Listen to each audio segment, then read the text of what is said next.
Hi, I'm Jenn Hsia. I live in Minneapolis, Minnesota, originally from Alabama, actually. And I also have been fly fishing for about 2 years. We're also blessed here in Minnesota to have a wide range of species that we can fish for. The Southeast Minnesota has beautiful trout, and it's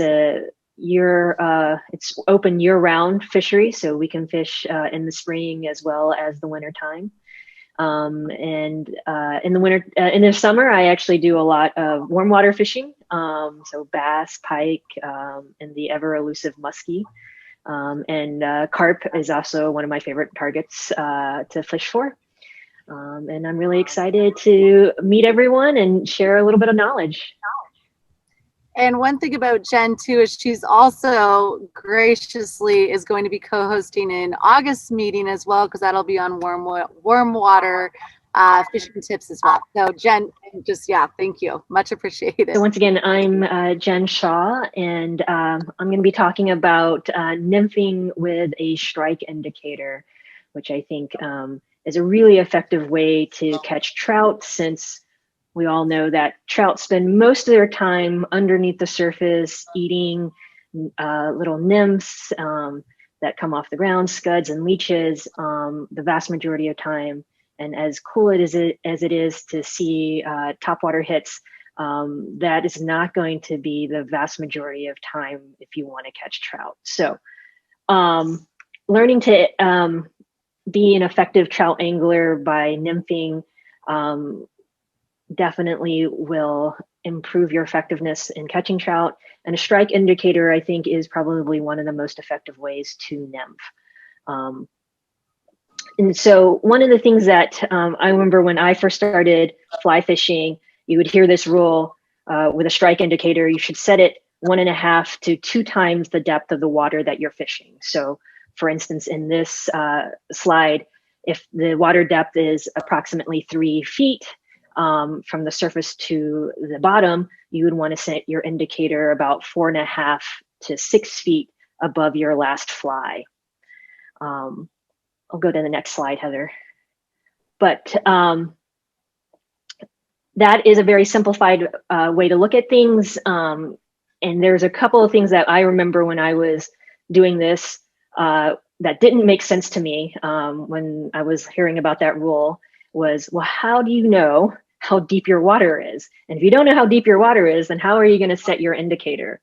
And there are a lot of factors that you do have to take into play or consideration when you are thinking about setting your depth. So I break it down to kind of just 3 simple things. There's obviously way more complicated ways to do this, but I like to keep it simple. So I look at how fast the water is moving. I am going to consider how much weight I want to fish. So whether that is the weight on the fly with a bead head or a tungsten bead head, or if you're using split shot, and then my best guess of what the water depth is going to be. And I'm going to let you know right now, I am a terrible estimator. I have 2 eyes, but I only see in monocular vision. I have terrible depth perception. So I try to keep things as systematic as possible. So when I'm thinking about the weight of the fly that I'm using, if the water speed is relatively fast moving, I'm going to want to use heavier flies or heavier split shot or more split shot.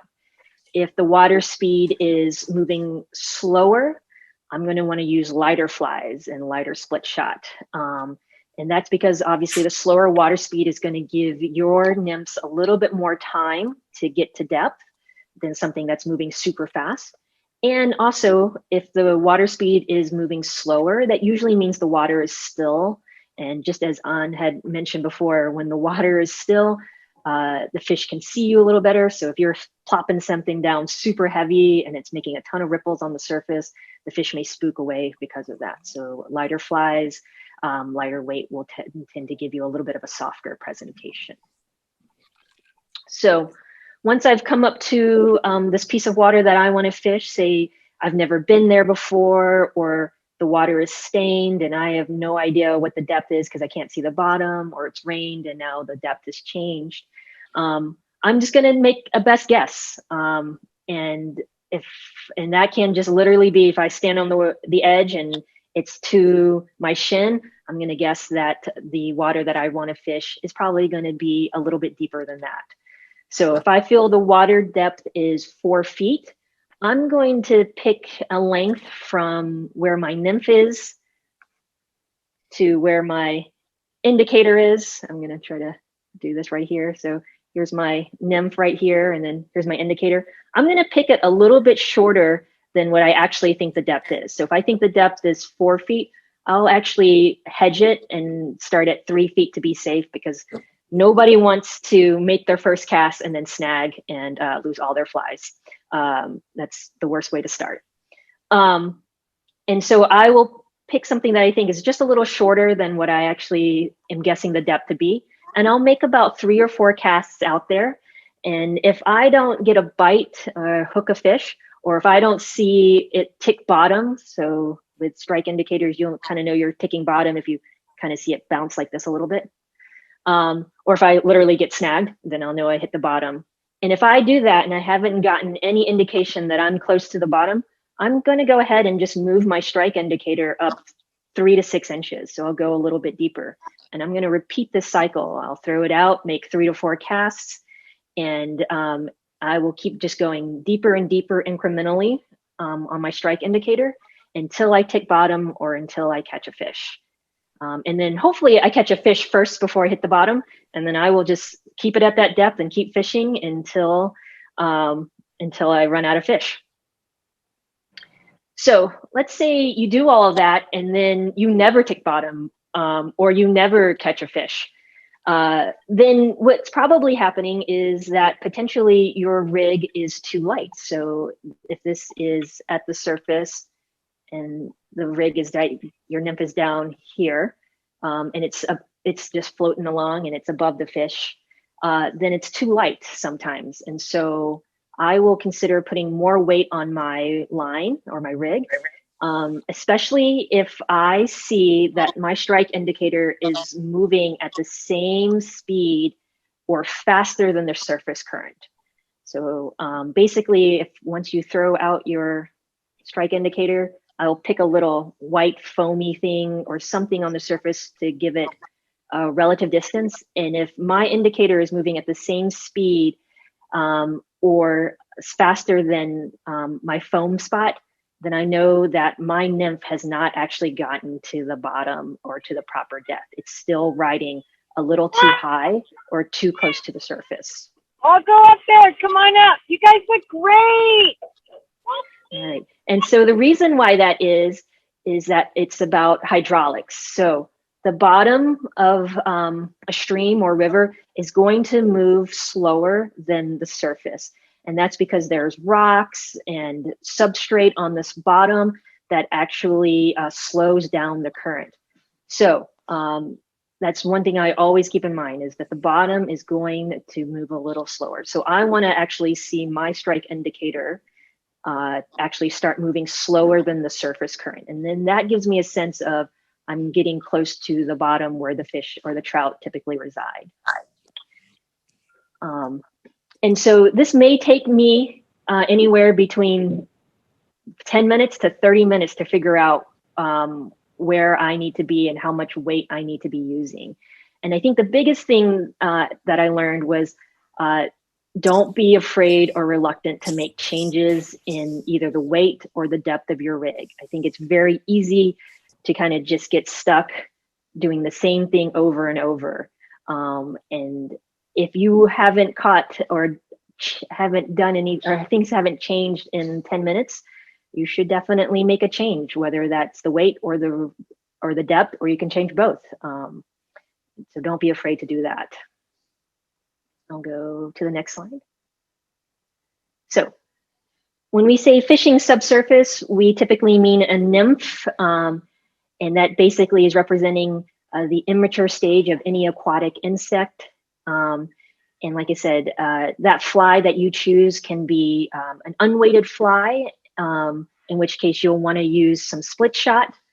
to help get your nymph down, or it can be a weighted fly with either a brass head or a tungsten head. I personally fish almost all tungsten headed nymphs because I'm a little lazy. Putting split shot on and off is extra work for me.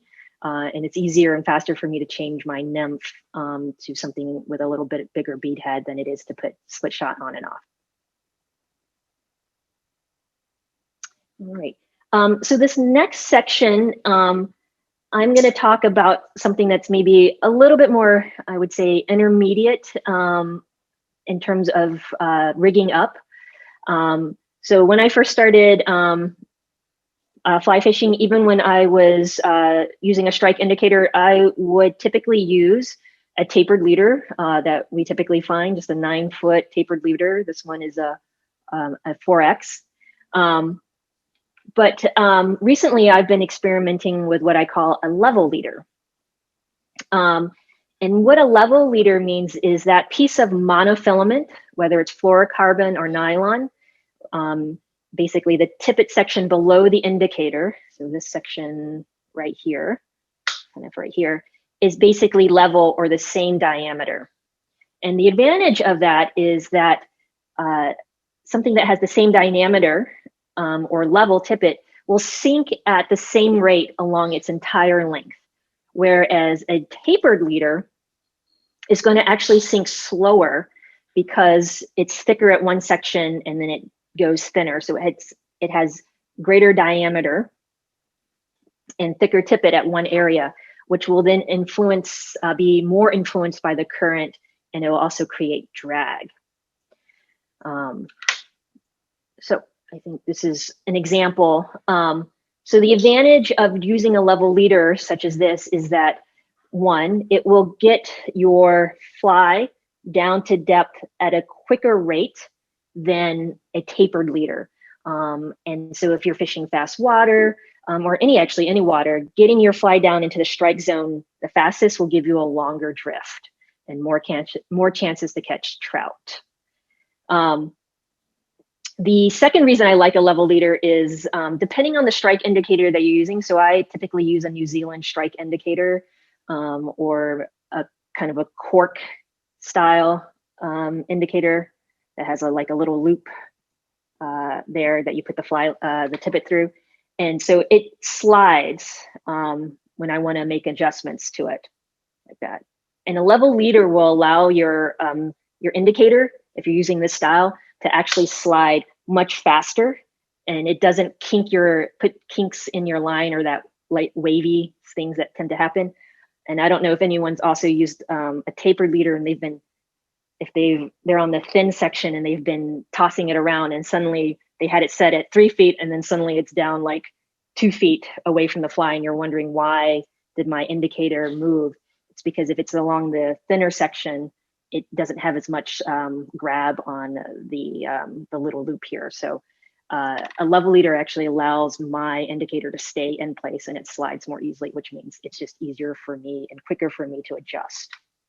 The downside of a level leader is that it doesn't cast great. It's definitely not going to give you beautiful loops and it's not going to give you the prettiest presentation. It is a little bit of a flop. And so that's the downside of it. But typically what I do is I actually make my own level leaders. So from my floating line, I basically will make a perfection loop with 20 pounds of mono, and I use Maxima Chameleon because it's relatively stiff. So it actually has pretty good turnover. And then I will blood knot it to 15 pounds of Maxima Chameleon. And I'm just using 12 inches. So that makes my butt section, which is 24 inches. And then I will clinch knot that to a tippet ring. And the tippet ring just allows me to make quicker changes to my rig if I get tangled or get caught up or break off. And then the main section is just going to be about 5 to 7 feet of 3X mono. And like I said, that's usually where I put the strike indicator in this section. And then at the very end, I'll put on my nymph. And 3X, you could use 2X, you could use 1X, you could use 5X. I think it all depends on your casting style. If you're a great caster, you can go really thin. If you're a poor caster like me, you may want to go a little thicker, 3X or 2X. It'll turn over a little easier. This slide just shows an option number 2. So let's say it's basically the same up until this little section, the last little bit. So for instance, if you feel like you need to go with a thinner tippet to your fly because maybe the fish are spooky and you want a slightly thinner tippet, you can run 3X through the level section and then do a blood knot or a surgeon's knot and put on 4X or 5X tippet to your fly. And it will still work really well there. Jen, can you just talk a little bit about, you already mentioned it, but why you use the tippet ring? Yeah, so I know tippet rings can be controversial. Everyone certainly has their own opinion about them. I use tippet rings because, like I said, it's easier for me to make changes to my rig with a tippet ring. So it's easier to make put on, like for instance, let's say I get tangled really badly, which definitely happens every 10 casts, and then I have to redo my whole rig. Well, instead of having to break out another mono section and blood knot it, I can just cut the section, the clinch knot to the tippet ring, and then tie on another section of 3X. So it maybe takes my re-rigging and retying from something that might take 6 or 7 minutes to 2 minutes. So I can get back faster. I personally don't think that it affects my presentation. It may hint when you're casting, it definitely kind of hinges potentially a little bit more. So it does affect your casting. But when it hits the water, I'm using basically a medium tippet ring, and I don't actually think it makes that much more of a splash than the 15-pound mono or the fly line. So I personally don't believe it really affects the presentation that much. And honestly, it's kind of the same. If I'm using a strike indicator, it usually means that I'm fishing something between 3 to 6 feet deep. And so you have the advantage of having that degree, a large depth to kind of hide any splashes that you might make with your casting or lay down of your rig. Thank you, An and Jen and Jackie. You guys are amazing. And I can't, from myself personally and through the community of United Way on the Fly, thank you 3 for just sharing your knowledge and your time and just allowing us to hear all your awesome knowledge and education. And this, again, this recording will be posted in about a week. Tomorrow, there'll be a blog post for Tuesday tips on with all of Jen's information. You can go back to the blog. For those that don't know, United Way on the Fly does have a website. It's uwotf.com, and we have all of our blogs on there. You can click on blog and click on education, and there's just a slew of information. So that's on there as well. And Jackie's, her Alaska stuff will be the last 2 weeks of June. So you'll be seeing a lot of that with the blog post. And then An's has already been posted, but please feel free to just go back and look at her blog as well, or look at social media. And if you look at the hashtag UWOTF education, you can follow that hashtag and look it up. All of our educational posts are tagged with that. So it's a great way to kind of find all of that information. So again, thank you guys so much. And thank you to everyone who joined and the community, and y'all rock. So thank you.